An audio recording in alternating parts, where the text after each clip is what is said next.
Howdy y'all, I've made a lot of progress here in the past 7 days, so I wanted to give you a quick update on where we are at with our naval combat game. I've added in a lot of control mechanisms now for the ship, so you can choose to drop all your sails, and of course if your sails are down, you'll slow down to the point where you actually stop.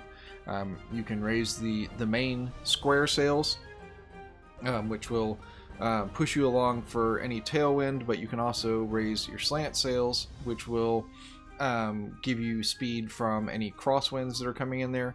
Of course, with either set, whether it's just the square sails or the slant sails or both, you can also switch into battle sails, which will propel your ship a little bit slower than normal, but there's a lot more open space there now, so that the sails won't take as much damage from enemy cannon fire. Now you've also got the ability, of course, to fire the cannons. I have added in a reloading mechanism here, so you can't fire a given side too many times in a row. You've got to wait for those reloads to actually take place, as well as an elevation system here, so you can have it from straight out up to 30 degrees. So like if I just do a those are obviously much closer range, but if I pump up the elevation here, then I can shoot a lot further out.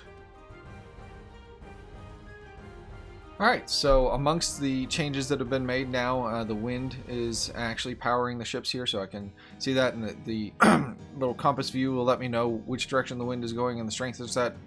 My speed of my ships, as I mentioned a second ago, will adjust based on the sail settings that you've got.